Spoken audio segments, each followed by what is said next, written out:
So hi friends, as we know that we are going to start the next lecture and 11th standard topic first, some basic concepts of chemistry.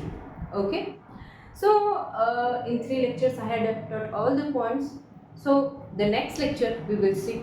In this lecture we are just going to see the properties of matter and the measurements. This is very important, students. As we had learned in the first lecture, we had learned about the physical and chemical classification. But now, what that physical property is there and chemical property is also there. Means same function is there, but we'll see what is actually in the properties of the matter. Okay. So the first property, the properties of matter are obviously classified into the physical property and the chemical property. Now we will see about the physical properties.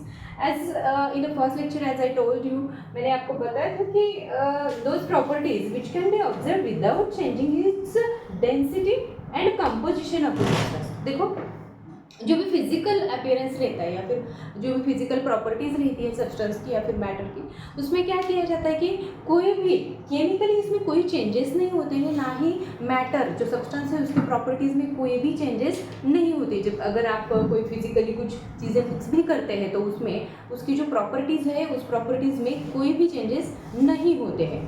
अगर example देखें अभी अगर हम लोग देख सकते हैं उसमें फिजिकल प्रॉपर्टीज में क्या है कि कोई सब्सटेंस है, कोई मैटर है, उसका कलर कैसा है.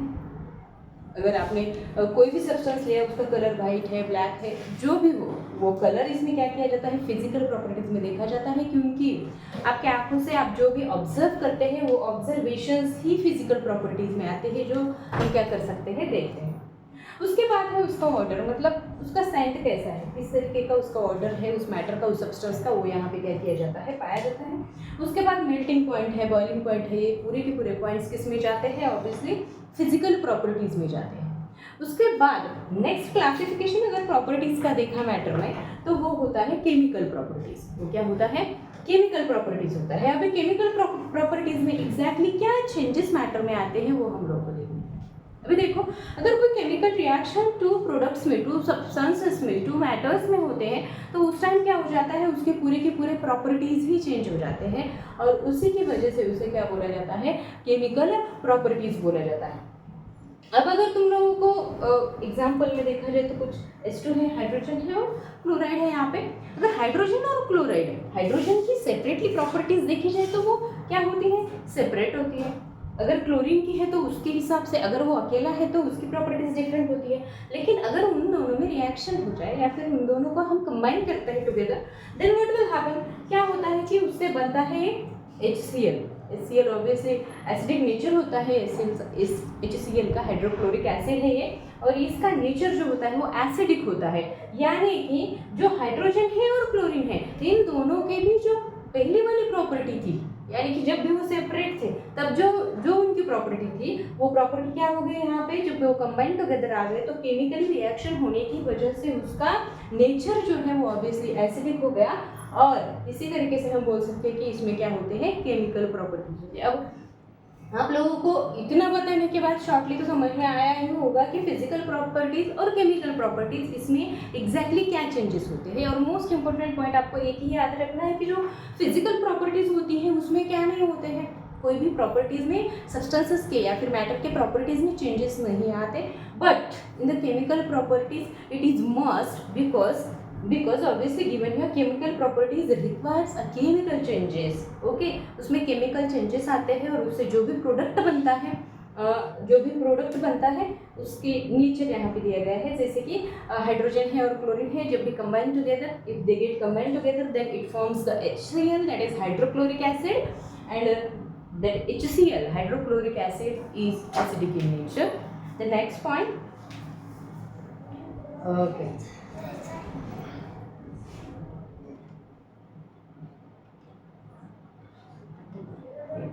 ओके. सो प्रॉपर्टीज हो गई. अभी इसके जो मेजरमेंट्स हैं मैटर के वो हमें क्या करने हैं, स्टडी करने हैं. अगर आप लोगों ने देखा, if you are observe, so there are a basic 7 physical quantities. How many? 7 physical quantities are there, basic quantities. Okay, अभी ये जो क्वांटिटीज है अगर आप ये अच्छे से याद करते हैं, if you remind it then every other, अभी बहुत सारे यूनिट्स है, वो क्या करते हैं आप इजीली फाइंड आउट कर सकते हैं if you understand that 7 physical quantity and their symbols also, their units also. Okay, SI unit, okay, see here then SI unit means what? It is a international system unit है. International system पे क्या किए जाते हैं, units क्या किए जाते हैं, फिक्स किए जाते हैं, और वही यूनिट्स हम क्या करते हैं अभी स्टडी करते हैं कि किस फिजिकल क्वांटिटी को क्या यूनिट दिया गया है. ओके, और उसका सिंबल क्या पाया गया है. पहले तो हमें यहाँ पे क्या किया गया है, सिंबल दिया गया है, फिर एसआई यूनिट जो है वो है, और एसआई यूनिट का जो सिंबल होता है वो सिंबल यहाँ पे मेंशन किया गया है. देखते हैं. Okay, so the first physical quantity is length. Okay, length का ऑब्वियसली सबको पता है कि उसका सिंबल क्या है, एल होता है. एंड एसआई यूनिट क्या है लेंथ का, मीटर है. मीटर क्यों? क्योंकि मोस्टली हमें पता होता है कि जो भी डिस्टेंस है वो मीटर में क्या किया जाता है, मेजर किया जाता है. यही मेजरमेंट ही हम देख रहे हैं, राइट. तो उसके बाद मीटर का जो सिंबल है वो यम है और लेंथ का सिंबल यल है. आप कंफ्यूज ना हो यहाँ पे कि फिजिकल क्वांटिटी, यहाँ पे फिर से सिंबल, फिर ऐसा unit, then again a symbol. So what is it? Don't confuse it how, because length symbol is L and SI unit is meter and the symbol is M. Okay. The next is the mass. Obviously mass is that. Now symbol of mass is M and the kilogram is the SI unit of the mass. And then what is the symbol? What is the symbol for the kilogram? It is a kg. Okay. The next one physical quantity is the time. Time is obviously the symbol is straight and it is measured into the second and that's why S is here. Okay. The next one physical quantity is electric current. अब electric current किसमें major किया जाता है? Electric current जो होता है उसके लिए सिंबल पाया गया है I, और जो ऐसा यूनिट है उसका जो मेजर किया जाने वाला यूनिट है वो है एम्पियर, जिसके लिए कैपिटल A यूज किया जाता है. उसके बाद आप देख सकते हैं थर्मोडायनेमिक टेम्परेचर जो होता है, यानी कि टेम्परेचर जो मेजर किया जाता है उसके लिए सिंबल पाया गया है T. टेम्परेचर के लिए कैपिटल T है, याद रखें, और टाइम के लिए स्मॉल t यूज किया जाता है. हाँ, तो जो एसआई यूनिट है थर्मोडायनेमिक टेम्परेचर का, आप थर्मोडायनेमिक टेम्परेचर बोले या फिर टेम्परेचर बोले तो वो क्या है, केल्विन है, और केल्विन का सिंबल यहाँ पे कैपिटल के में दिया गया है. देखो यहाँ पे लिमिटस इंटेंसिटी है, अभी इंटेंसिटी फाइंड आउट करनी है, या फिर आपको इंटेंसिटी का सिंबल यहाँ पे आई एन दिया जाता है, या फिर एसआई यूनिट जो है वो कैंडेला है. कैंडेला में क्या की जाती है, इंटेंसिटी मेजर की जाती है, और इंटेंसिटी का जो सिंबल है, सॉरी कैंडेला का, वो CD पाया जाता है. स्मॉल है दोनों. अभी अमाउंट ऑफ द सब्सटेंस, ये सबसे ज़्यादा इम्पोर्टेंट है, जो कि बहुत बार हमें केमिस्ट्री में यूज करना पड़ता है. सबसे important, most important, that is amount of substance. It is useful for us actually in the chemistry, and symbol of the amount of substance is N, small n is that, and then SI unit is a mole. Mole में क्या किया जाता है, ये substance major किया जाता है, और उसका सिंबल अगर मोल का है तो वो भी क्या है, सेम है, यहाँ पे मोल है. Okay, so I hope you all are understand this. Okay, the next, अभी देखो कि प्रीफिक्सेस होते हैं कुछ यूनिट्स के साथ. प्रीफिक्सेस मतलब क्या, और यूनिट्स के साथ वो किस तरीके से यूज किए जाते हैं, how is that used. See here prefixes used with the units. देखो अभी जो भी हमने बेसिक यूनिट्स देखे उसी पे ये सब डिपेंड होता है, और उसी के पहले कुछ चीज़ें यूज की जाती है जिनको प्रीफिक्सेस बोला जाता है. अब देखते हैं कि the SI system recommends the multiples such as the 10⁻3, 10⁻6, 10⁻9 etc. ये और and fraction such as 10⁻3, 10⁻6, 10⁻9. Okay, the powers of the multiples of 3. अभी ये पावर्स अगर आप ऑब्जर्व करें 10⁻3, 10⁻6, 10⁻9, then 10⁻3, 10⁻6, 10⁻9. देखो ये अगर आप ऑब्जर्व करते हैं तो ये जो पावर्स हैं, that powers are in the multiples of the 3, 3 2 6 and the 9 in this way. So these are indicated by special prefixes. अब ये जो पावर्स है, ये पावर्स क्या किए जाते हैं, स्पेशल प्रीफिक्सेस के साथ क्या किए जाते हैं, यूज किए जाते हैं, उनका यूज पाया जाता है. अब देखते हैं कैसे. This along with some other fractions or multiples in common use along with their prefixes are given below. Okay, obviously down side दिया गया है. I will explain it now. Okay, commonly use किए जाने वाले जो भी प्रीफिक्सेस है basic units के साथ, वो हम अभी देखने जा रहे हैं। फर्स्ट प्रीफिक्स यहाँ पे दिया गया है डेसी। बहुत बार अभी 6, 7, 8, 9, 10 स्टैंडर्ड में भी हम लोगों ने देखा है, मैथ्स में भी पाए जाते हैं ये प्रीफिक्सेस, जैसे कि है डेसी। मोस्टली हम लोगों ने इसको मैथ्स में पढ़ा है और फिजिक्स में तो पढ़ा ही है ऑब्वियसली। देखो यहाँ पे डेसी, डेसी का जो सिंबल है वो डी पाया जाता है और इसका मल्टीप्लिकेशन फैक्टर जो होता है वो 10⁻⁻1 होता है। देन अभी एग्जाम्पल अगर देखा जाए तो 1 decimetre, 1 decimetre, deci means D and metre का जो सिंबल है वो यम, मैंने पहले बेसिक यूनिट्स में आपको बताया था यम है। सो 1 डेसीमीटर को अगर आप लोग मीटर में कन्वर्ट करते हैं तो उसको क्या करना पड़ेगा, 10⁻1, दैट मीन्स 1 decimetre, 1 dm, 1 decimetre is equal to 10⁻1 metre. Second one is the centi, second one is the centi. अभी सिंबल सी पाया गया है और मल्टीप्लिकेशन फैक्टर जो है वो 10⁻2 है। अगर एग्जांपल में देखा जाए तो 1 सेंटीमीटर अगर हमें फाइंड आउट करना है तो हम कैसे करेंगे, 1 centimetre is equal to 10⁻2 metre. Convergence किए जा रहे हैं डायरेक्टली एग्जांपल्स में मीटर्स में, ये सिर्फ लेंथ के लिए यूज किए जाने वाले हैं। ठीक है, फिर उसके बाद है मिली। देखो डेसी, सेंटी, मिली ये सब चीजें हम लोगों ने ऑलरेडी पढ़ी हुई है, उसकी वजह से उसको ज़्यादा मतलब टेंशन लेने की ज़रूरत नहीं है। If you revise it again and again then obviously you will remind it. Okay, then see, हाँ, मिली, मिली के लिए यूज किया जाएगा symbol, the symbol which is used for the milli that is M. Okay, then the multiplication factor is that is 10⁻3, -3 and 1 millimeter. If you are going to convert it into the meter, then what is that, 10⁻3 meter it is. Then see micro, mu is cell symbol, mu is cell, then 10⁻6. Now you can observe it is in the multiplication table of 3, right? Multiplication जो है इसका 3 से क्या हो रहे हैं, बढ़ रहे हैं।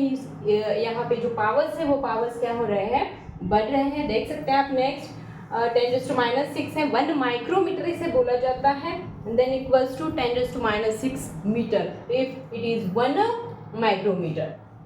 Nanometer is here then now. Nano means 9. Nano and the symbol is 9 actually. 10⁻9 is the multiplication factor. Then say 1 nanometer is equal to 10⁻9 meter. And nano after pico is there and the symbol is P. And then after 9 obviously by multiplication 10⁻12 is the multiplication factor is there. Then see 1 picometer is equal to 1 picometer is equal to 10⁻12 meter is that. Then after pico femto is that, then symbol is F and multiplication factor is there, that is 10⁻15 and 1 femtometer is equal to 10⁻15 meters. These are the conversions, these are the examples that you can understand. By these examples you can understand how to convert this. Okay, sit here. Then atto is there, A is the symbol in 10⁻18 is the multiplication factor. Okay, then see 1 attometer is equal to 10⁻18 meter.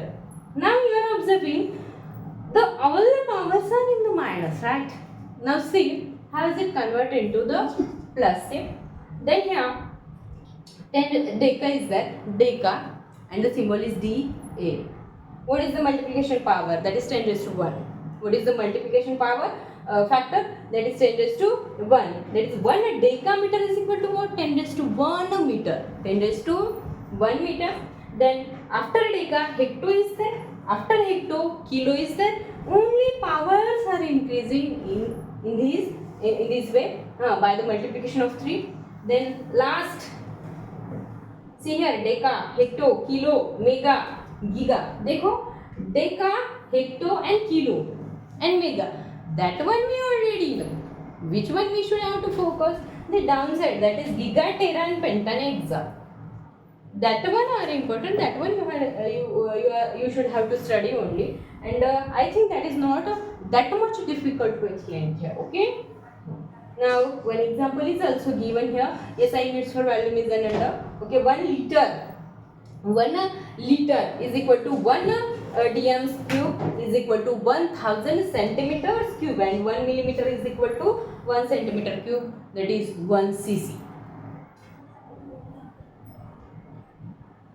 Okay, these conversions are very important. Why? Because lots of problems are also there in the chemistry to solve, and the conversion is the next part. Next, that means we are practicing the examples in the next lecture. But before that, you should have to know about that conversions. I have made it a very simple to you that you can understand very nicely. Okay, some important unit conversions यहाँ पे दिए गए हैं. I had given you here. Okay, so अगर length है, so how we can convert it? See here, if 1 mile is there, lot of time we are listening only yards and feet and mile, but how we should have to convert it, that one we don't know actually. So I make it very simply so you can understand it easily. Okay, if you are convert the length, then see 1 mile is equal to 1760 yards, or 1760 yards are there. Okay, 1 mile is equal to 1760 yards. If you are going to convert that yards into the feet, then how is it? Then 1 yard is equal to 3 feet only.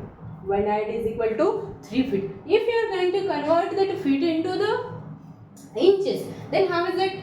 Then 1 foot is equal to 12 inches. Lot of time we don't know about it. Okay, see, now we are converting that inches into the centimeters. So 1 inch is equal to 2.54 centimeters. If and then 1 angstrom unit, that is equals to 10 raised to minus 10 meters, or 10 raised to minus 8 centimeters. Okay, now convert the mass. Yes, it is also very important. 1 ton is there, right? 1 ton is equal to how many kilograms? 1000 kilograms. 1 ton is equal to 1000 kilograms. 1 quintal is equal to, lot of time we are confusing in the ton and the quintal, right? But the quintals are in the 1000 kg, and 1 quintal is equal to 100 kg. This is the difference. Ton 1000 kg and quintal, it is 100 kg only. Okay, 1 kg is equal to, actually it is in the pounds. Okay, 2.205 pounds. Okay, then 1 kg is equal to 1000 grams. 1 gram is equal to, it is very easy, it is familiar to us also.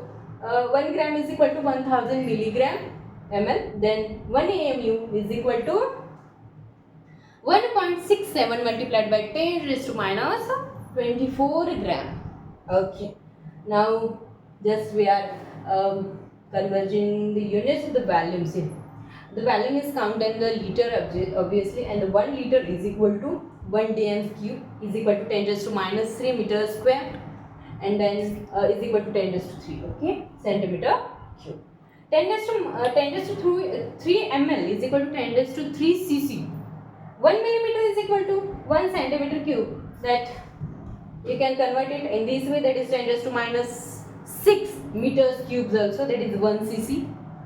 Then energy, the unit of energy is calorie there. So 1 calorie we are going to convert it into the joules. So 4.184 joules are there.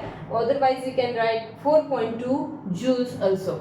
Okay, 1 joule is equal to 10 raised to 7 ergs, and 1 liter atmosphere we are going to convert. And see, 101.3 joules. That conversions are very important. 1 electron volt. 1 electron volt is equal to 1.602 multiplied by 10 raised to minus 19 joules. Okay, see, then pressure also we can measure. Okay, 1 atmosphere is equal to 760 torr. Then 760 mm of Hg, 76 centimeter of Hg. That conversions are obviously very important for us. 1.013 multiplied by 10 raised to 5 Pascal.